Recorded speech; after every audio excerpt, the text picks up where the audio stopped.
Translation. O my Lord, great philosophic souls travel on the earth on behalf of the Supreme Personality of Godhead to show compassion to the fallen souls who are averse to the sense of subordination to the Lord. Purport by Srila Prabhupada. To be obedient to the wishes of the Supreme Lord is the natural position of every living entity. But due only to past misdeeds, a living being becomes averse to the sense of subordination to the Lord and suffers all the miseries of material existence. No one has anything to do but render devotional service to the Supreme Lord, Sri Krishna. Therefore, any activity other than transcendental loving service to the Lord is more or less a rebellious action against the Supreme Will. All fruit of activity, empirical philosophy, and mysticism are more or less against the sense of subordination to the Lord, and any living being engaged in such rebellious activity is more or less condemned by the laws of material nature, which work under the subordination of the Lord. Great unalloyed devotees of the Lord are compassionate towards the fallen, and therefore they travel all over the world with the mission of bringing souls back to Godhead, back home. Such pure devotees of the Lord carry the message of Godhead in order to deliver the fallen souls, and therefore the common man who is bewildered by the influence of the external energy of the Lord should avail himself of their association. Om Gyantimirandasya Gyananjana Shalakaya Chakshurunmilitam Jaina Tasmai Shri Guruve Namaha Shri Chaitanya Manobishtam Stapitam Yena Bhutale Swayam Rupa Kadamayam Dadati Swapadantikam Vanchakalpatarubhyascha Kripa Sindhubhya Evacha Patitanam Pavanebhyo Vaishnavebhyo Namo Namaha Jai Shri Krishna Chaitanya Prabhu Nityananda Shri Advaita Gadadhara Shri Vasari Gaura Bhakta Vrinda Hare Krishna Krishna Krishna Hare Hare Hare Rama Rama Rama Hare Hare. Such a beautiful verse from the Srimad Bhagavatam, Canto 3, Chapter 5. Here we have questions being asked by Vidura of Maitreya. Vidura has approached Uddhava earlier, and Uddhava told him that he was not able to spend time with him to answer his questions because Krishna had ordered him to go to Badri. And so, but he said, but Maitreya is nearby. And Maitreya, he overheard as Krishna was giving me instructions in transcendental science. So go and ask your questions of him. And so here, with great wisdom and humility, questions are being asked of Maitreya. Oh, my Lord, I love the way Prabhupada translates this. Great philanthropic souls. Great philanthropic souls travel on the earth on behalf of the Lord. He's addressing this teacher whom he wants to give him transcendental knowledge. And so he's describing how great devotees who are philanthropic souls travel the earth on behalf of Krishna to show compassion to fallen souls. So this is how he is approaching the teacher Maitreya with great humility. He's showing his sincerity and his eagerness for instruction, teaching us how to be disciples, how to approach the spiritual master. Bhagavad Gita begins in chapter 2. That may surprise. No, if it's called chapter 2, then the Gita should have begun in chapter 1. But it begins with Arjuna's surrender, when he tells Krishna, Shishyaste ham sadi mam tvam prapanam, I am your disciple, I am surrendered to you, please instruct me. Then Krishna begins his instruction. Asochanam vasochastvam, some chastisement for Arjuna. You speak so many learned words, but you are not wise. Apparently learned words, but you are not wise because a pandit, a learned person, doesn't lament for the material body. So this instruction begins on Arjuna's surrender. So many people will approach the preacher. Prabhupada, his servants would sometimes, particularly when preaching in India, his servants would be careful to, Yadubar Prabhu knows better than any of us because he was there, but the servants would sometimes be protective of Prabhupada and Prabhupada's lotus feet because people would want to come and touch his feet, but not for transcendental realization or to reconnect with Krishna, but for some blessing to enhance their material situation. And the devotees would sometimes call them Ashirvad Babu, because they come to and say, Ashirvad, Ashirvad, blessing, blessing, give me a blessing. But the blessing that the non-transcendentalist wants is a blessing for increased entanglement in the material nature. Please enhance my material facility. Please better my material situation that I can be more entangled. That's what the materialist asks. And so how does a sadhu respond to that? Bless, bless. But the sadhu's heart is not there because they feel compassion. Anugrahaya. Prabhupada translates it here as, let's just find his exact words. Due to being compassionate towards them. The devotee feels compassion for suffering humanity, feels compassion for souls that are entangled in the material nature.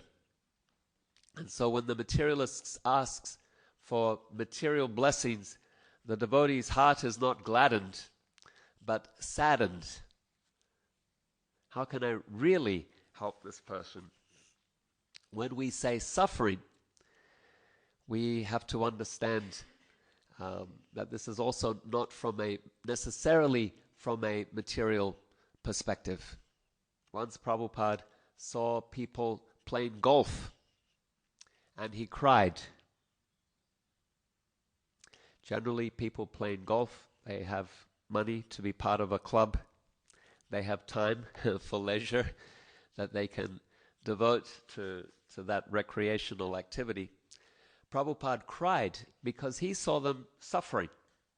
From a materialistic point of view, you think, oh, these people are quite well off. They have the time, they have the money to be able to play golf. It's considered some kind of prestige among materialistic society. But when Prabhupada saw it, there were tears in his eyes because he saw conditioned souls forgetful of Krishna. Not that some sport, some recreation is not also beneficial. Krishna says be balanced in both work and recreation. Whatever form that might take can be healthy for body and mind. But here Prabhupada's compassion was for souls who had no interest, no connection, no remembrance, no interest even, no concern for reconnecting with Krishna. And so Prabhupada sees a suffering soul and feels great compassion. The soul that is burning in the fire of material existence. Samsara Dhava Nala. Devotees sing each day Guru Vastakam, and the first words describe the forest fire of material existence. We are being burned in this fire, and these flames, they take different forms, different kleshas. Klesha of distress caused by other living beings, adibhotika klesha, whether it is your roommate, your flatmate, your spouse, your co-workers, your government, miseries caused by other living entities, or mosquitoes, or flies, or whatever it is that's annoying us. Adi Bhotika Klesha, it is pervasive throughout material existence. Nobody is immune to it unless they are a greatly elevated soul, transcendental to it all. Adi Devika Klesha, miseries caused by providence, by what do we call it? An act of nature on the insurance claim, protected from act of God, even they sometimes refer to it. Adi Devika Klesha, some kind of cyclone, tornado, what a flood, fire, war, famine, another type of misery, another type of struggle, weather events, drought, famine. Adi Atmika Klesha is another type of distress caused by our own minds. Which of these is the most distressing? Which of these causes the greatest affliction? The mind, the Adi Atmika Klesha. We can learn this just by some kind of introspective, reflective analysis, but otherwise the Avanti Brahmana in the 11th canto of Srimad Bhagavatam, he teaches this conclusion. He was a great miser. He was very wealthy. Avanti is where Krishna went to school, Avantipur. Bhakti True Maharaj, he established a wonderful temple there, Avantipur. And then, in London there are many schools called Krishna Avanti School from this place, Avantipur. So there was a Brahmana, as Krishna tells Uddhava in the 11th canto of the Bhagavatam, that there was a Brahmana who was very wealthy, but a Scrooge, very miserly. He was so miserly that he himself would not enjoy his wealth, and he wouldn't allow his family members to enjoy the wealth that he had amassed or inherited. We don't know necessarily how he got the wealth, but he was hoarding it all. He wouldn't pay the servants properly. He would withhold their wages, try to get out of paying them. The people working on the land, he wouldn't pay them well. The local community, the villagers, he wouldn't give any donations for community events or community needs. He was withholding there. And then his own family, he wouldn't allow them to buy anything luxurious or beautiful or special, even for a birthday or some festive occasion. And so people felt entitled to steal from him. Because he wasn't giving people their due, the servants, the village, the family members, because he wasn't giving them what they felt was due, then they would steal, they would pillage from him, here and there, a little bit here, a little bit this side, that side, and his wealth was gradually declining. And then, because he wasn't offering sacrifices to the demigods, yajna shistасина shanto munchate sarvakil bishai, sacrifice has to be offered, Krishna tells us in the Gita. It creates a wheel of fortune. When we offer sacrifice, then we also receive blessings of prosperity. But he wouldn't offer anything for sacrifice either. And so the demigods also felt that no obligation to benefit him, so they withheld the rain, they withheld the nutrients of the earth, they withheld the sunlight. He was, and his land became barren, his crops failed over many years. And so his wealth was in gradual decline, and once he had nothing left, people tolerated him his meanness and his scrooginess so long as he had wealth. But once his wealth was exhausted, who needs him anymore? So they kicked him out of the house. And he was desolate. He was made impoverished with nothing. And in that impoverished position, he became thoughtful. He became introspective and philosophical. And he developed a great sense of detachment from everything.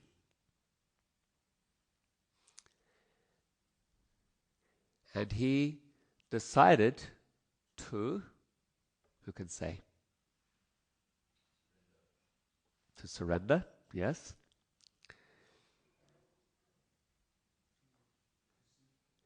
Huh?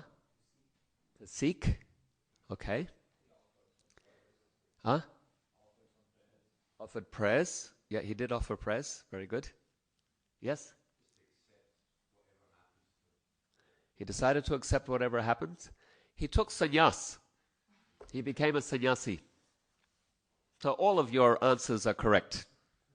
And the ashram where those things are done as a primary focus is the sannyas ashram. So he took sannyas.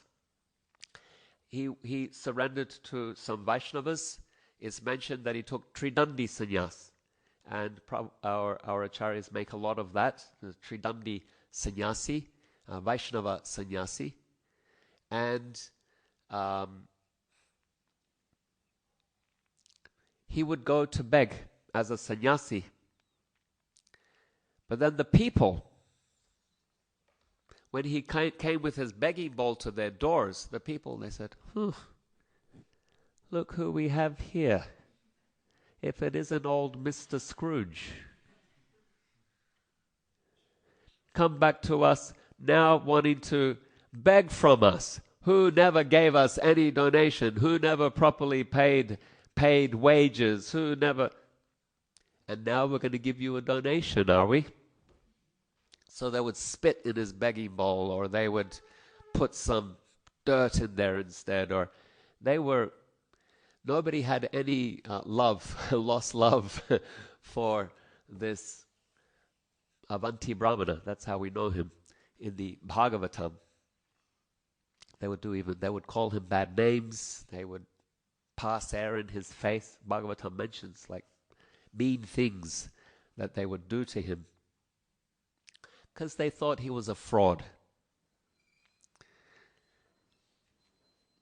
Jai Shri Radha Gokulananda ki Jai, Shri Sitaram Lakshman Hanuman ki Jai. They thought he was a fraud, that he was a fake sannyasi, that he lost everything, didn't have anything anymore, and now he just dressed up as a sannyasi and he wants to get donations from us.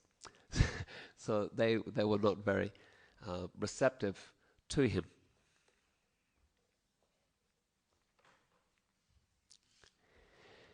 And this Avanti Brahmana, he said, if I suffer, it's not because of all these people who are being abusive to me. If I suffer, it's not because of my family that kicked me out of the house. If I suffer, it's not because of the demigods who made my crops fail over successive years. If I suffer, it's because of my own undisciplined, unruly mind. If I suffer, it's because of my own mind.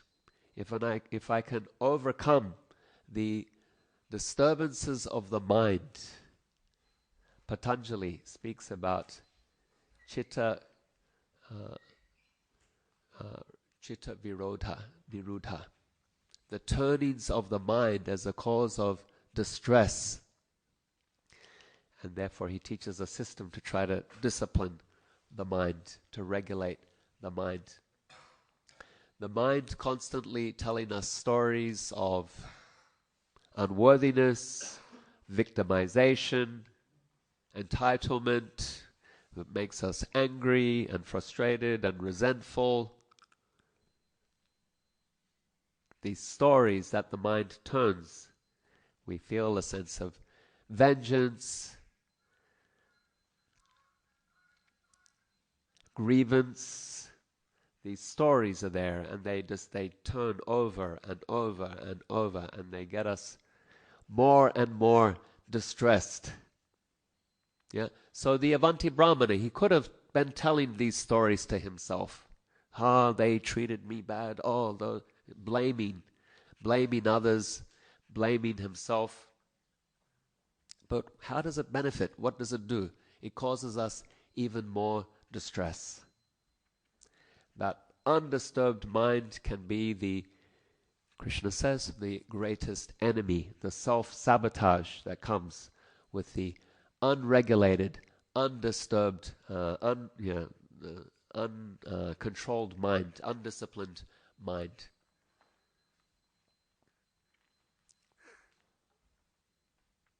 So, meditation, yoga, it can help. But the Avanti Brahmana, he takes it one step further than just recognizing adhyatmika klesha. It's the mind here that's causing distress. Call a psychologist, call your yoga teacher, your meditation instructor. He takes it a step further to say, it's the mind that is not, that I'm identifying with, and I'm neglecting to understand my true position as soul and my relationship with Krishna.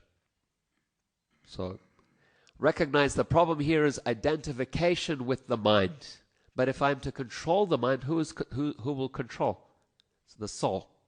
So stepping back from the mind to observe the mind, not identify with it, but become an observer of it,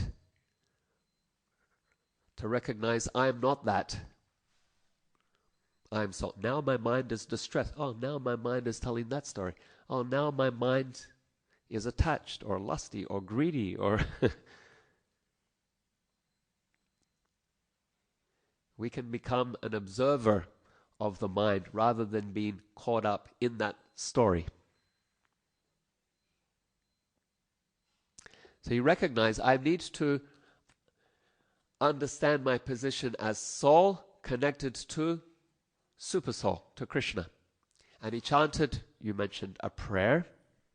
He chanted a prayer, a very beautiful prayer, and I can say that this is a prayer that Vaishnava sannyasis chant every day. I won't say more than that. It's a very profound and special prayer that is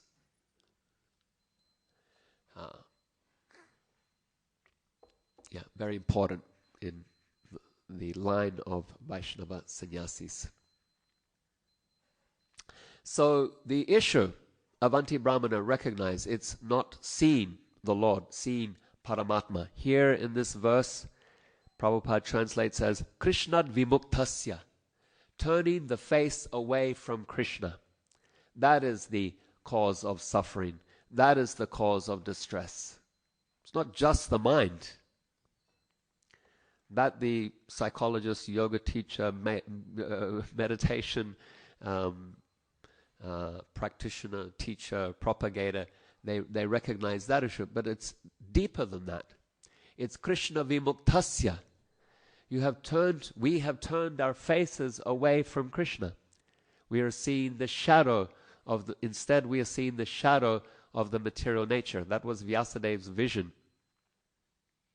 When Narada gave him instruction, Vyasa's feeling depressed, 5th chapter of the 1st canto. Vyasa's feeling depressed.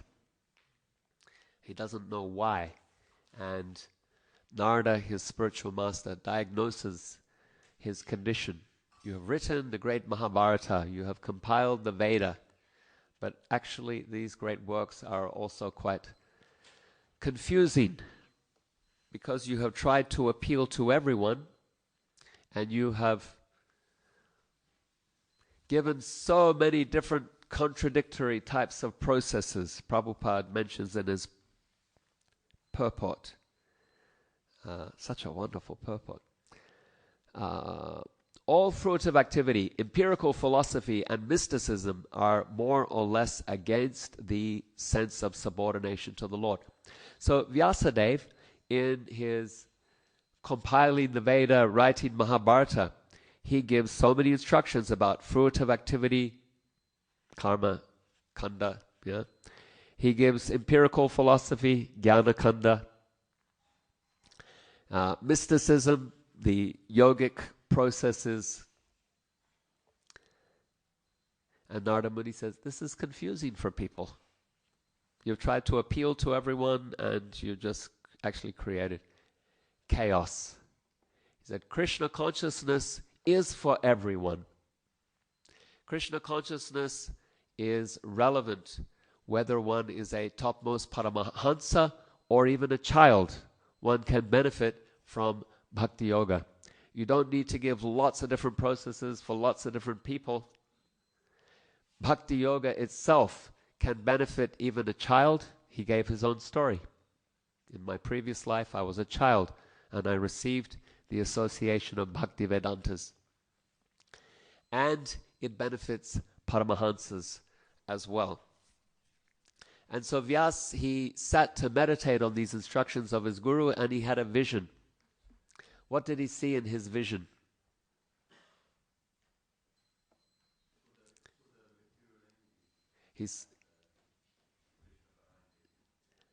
He saw the material energy, he saw Krishna. Yeah, so he saw Krishna, he saw the material nature personified, standing behind actually, and looking away with some shyness or shame. Because, why is she feeling that shame?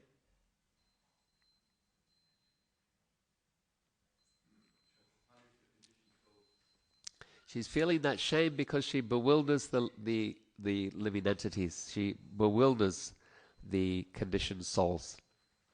So Vyas saw then. He saw Krishna, the material nature, and the living entities who were bewildered or turned away from Krishna and seeing the material nature. Yeah, Krishna, material nature, and the souls. Souls choosing or Krishna or the material nature. When we choose the material nature, then we experience difficulty, struggle, suffering. And so Vyas wrote a book, Srimad Bhagavatam, to help those souls, us, who are choosing to see the material nature, to turn our faces away from that, to again see Krishna, to again see Krishna's face, and to be reconnected with Krishna. And that's Vyasa's compassion. And then the devotees that are being glorified in this verse, representing Vyas, representing Krishna, they travel throughout the world trying to alleviate the suffering of those souls who have turned away from Krishna, to try to help those souls see Krishna's face once again. And they do so with compassion. This is very important for us to pay some attention to. They're referred to by Prabhupada as philanthropic souls who with compassion share Janardhan, share Krishna consciousness with fallen souls. So let's speak a little bit about this compassion. Compassion first is to recognize the suffering of another. The context for compassion is suffering. Earlier we gave the example, Prabhupada's compassion, to recognize even the wealthy materialist, even the so-called well-to-do materialist, is suffering because they are forgetful of Krishna. Prabhupada's crying, seeing the golfers. So the first thing with compassion is to recognize the suffering. The devotee is sudukhitas, wanting to alleviate the dukkha, the suffering of humanity. The next thing with compassion, first recognize suffering, the other is to empathize, to try to understand, who is this person? How can I help them? Narada Muni is a wonderful example of this, meeting the soul at their level. With Vyasadeva, he chastises in the first canto of the Bhagavatam. With Dhruva, in the fourth canto, he tests. And he indulges. Dhruva thinks he wants a kingdom greater than his grandfather's. Narada Muni tests him. Go home, little boy. Come back some other time. When he sees Dhruva's determined, then he gives him a mantra to achieve his so-called material objective, knowing that he will be purified through the process. With Prachinabarhi, also in the fourth canto, Narada Muni, he recognizes, I'm not going to be able to get through to this person, Karmakandi, king doing animal sacrifices. And he tells him a story, the Puranjana story, an allegorical tale. And at the very end, after a long time discussing together, Prachinabarhi says, that king's just like me. He gets it. After 2 chapters, that king is like me. And so you see Narada Muni, he's meeting the person where they are and understanding them. He finds a way to share Krishna consciousness with them. That would be another example of how the devotee preaches with compassion. Otherwise, our preaching can sometimes also be egotistical. It can also be driven by competition, a desire for recognition. And what happens there is that soul to soul, heart to heart sharing of Krishna doesn't actually take place. It is bhakti is shared from the heart of a Vaishnava to the heart of a conditioned soul. It is a heart-to-heart process. Prabhupada mentions this in his description of Krishna's appearance. Krishna is in the heart of Vasudeva and transferred to the heart of Devaki. And Prabhupada says, this is how Krishna is shared by the devotees. He says, this is Vaishnava Diksha. The spiritual master shares Krishna in his heart with the heart of a disciple, with the heart of one who has forgotten Krishna. And so when we preach with compassion, then this heart-to-heart sharing of Krishna, Krishna se tomara, Krishna dite para, tomara shakti ache. When the Vaishnava preaches with compassion and is moved by compassion for a soul whom he recognizes as suffering, having forgotten Krishna, then that transferal can take place, and the sharing of Krishna, the awakening of bhakti within the heart of another can take place. So, really wonderful verse. I'll read it once again. O my Lord, great philanthropic souls, travel on the earth on behalf of the Supreme Personality of Godhead to show compassion to the fallen souls who are averse to the sense of subordination to the Lord. And I think we're at time, so okay, Adi Guru Prabhu, you got a comment or a question?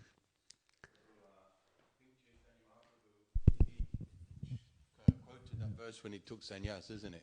The Avanti Brahmins verse. Yes, it does appear there in the Chaitanya Charitamrita. Yes. My question is, you talked about the subtlety of the mind and becoming detached and then absorbed in Krishna consciousness. Prabhupada said in one purport that pure devotee doesn't even notice if he's left his body. You know? Right. So that seems like a really long way away for us. And do we have to develop a lot of meditation, or will the chanting the holy name bring us to this type of absorption? You know? That's my question. Okay, yeah, thank you. The holy name reveals everything. I've been meditating recently how the whole Bhagavatam is present in the Mahamantra. That yeah, that is a revelation, but that can be experienced. So everything is there in the holy name.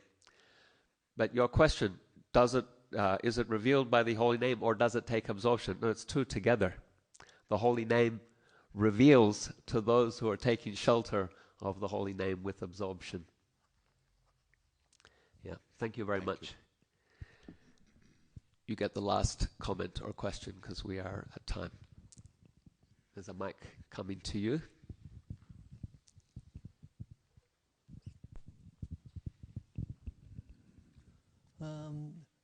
I was thinking of my mother. She said to me once, I was bullied.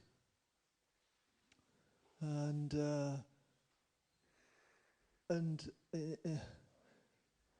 she's so I felt anger towards him that he was doing this, and I was younger than him. He just bullied me, and she said to me, "You should feel sorry for him because he doesn't know any better. Yeah. He was treated that way, so he's just carrying on disciplic succession." Yeah. In other words, you should feel just sorry for him because he doesn't know any. That's a nice reframing and a nice attitude of compassion. Thank you for sharing that. Grantaraj Srimad Bhagavatam ki jai, Srila Prabhupada ki jai, Samaveta Bhakta Vrinda ki jai, Nitai Gaur Premanandi.